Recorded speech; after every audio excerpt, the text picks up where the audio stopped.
And that brings us to our continuing series, Obama and the World. Tonight, on the anniversary of President Obama's inauguration, we look at the president and Latin America, which presents a broad range of challenges and opportunities for the United States. We're joined here once again by Christopher Sabatini, Senior Director of Policy at the Council of the Americas, and Shannon O'Neill, a Latin American specialist with the Council on Foreign Relations. Nice to see you both. Great to be back. Thank you. Oh, welcome back. Well, let's talk about this. There is plenty. Let's begin with this piece that we just saw.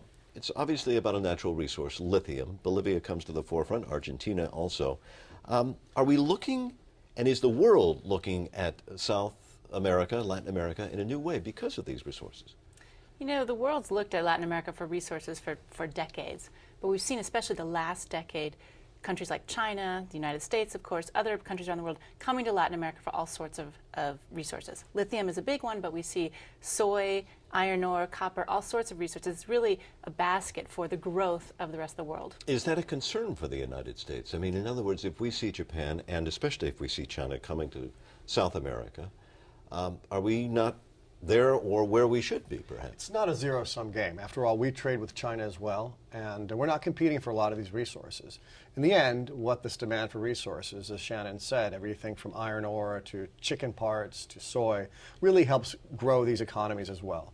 The issue is that a lot of the Chinese companies are there just to extract resources. These are sort of the most exploitative industries that many people denounced in the 60s and 70s that were there extracting resources in Latin America before. So it's more of a concern for the South American countries themselves than it is, say, for the United States. Yeah, they engage in some of the most abusive labor practices, have very limited environmental controls on their extractive industries. So that is part of the concern. And of course, the other concern is that there's very little value added in a lot of these. They're just taking soybeans out or taking iron ore or taking lithium and shipping it to China or to India to be produced into final products. So it's a good source of revenue for these countries. It's helped them get their way through this financial crisis of 2008, 2009, but it isn't the only ticket out of their dilemma. All right, well, let's break this down as far as our discussion on Latin America to individual countries, beginning with Cuba.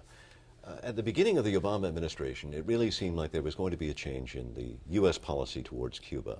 And yet now, I don't hear much. Has it stalled? It's stalled. In fact, the worst thing is it's even stalled to where we were post-Clinton. In fact, our policy, U.S. policy towards Cuba, is the same as we had in the first 2 years of the Bush administration, which is to say, under Clinton, we had very liberal licensing agreements for educational and scientific exchange programs. Obama hasn't even changed that.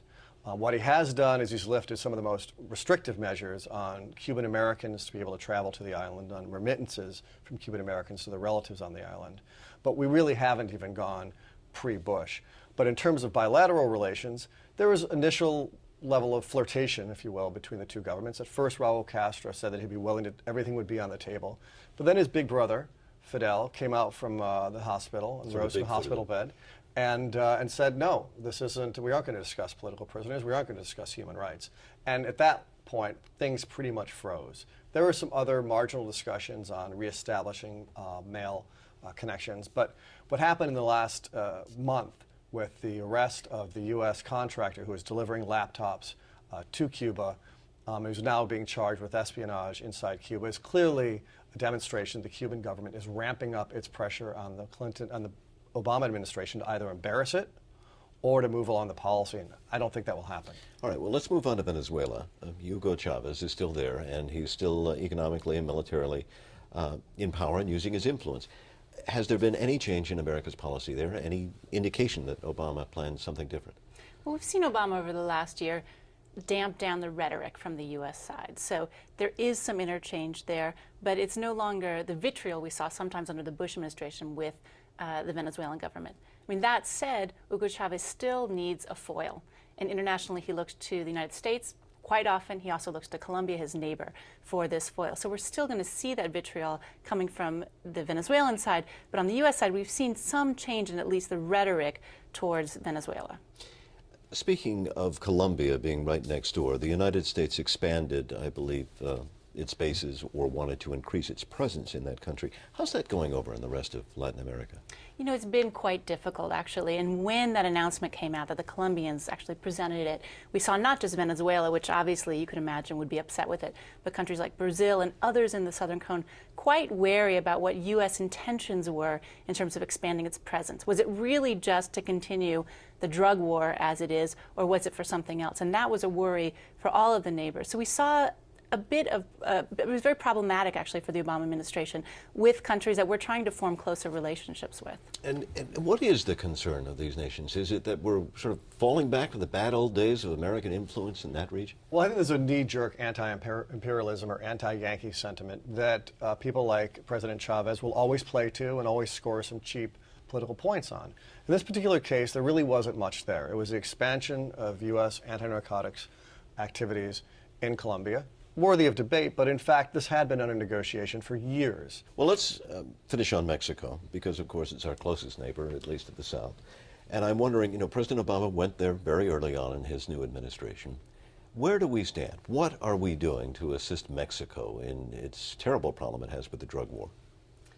Well, this has been a big year, actually, in terms of the money that we've sent to Mexico. There have been several $1 million sent down, so hundreds of millions of dollars sent down.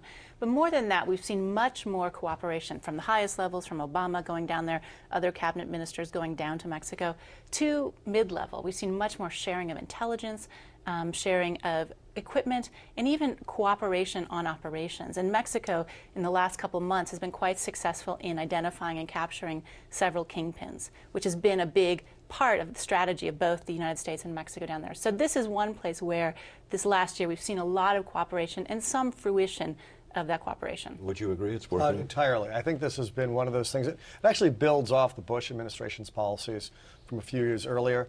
But Obama came in setting the right tone, accepting a certain amount of responsibility for weapons, for consumption, that I think really sort of changed the dynamic of this relationship, and is now about to be expanded to the Caribbean. There's about to be launched a Caribbean initiative that will be very similar to Merida. And this is, I think, one of the primary points of mutual national interest within the hemispheres. How do you control narcotics trafficking that is corroding state institutions and primarily is, right now, I would argue, the primary human rights threat in the region? We're going to leave it there. Chris Sabatini, Shannon O'Neill, thank you both. Thank you. Thank you.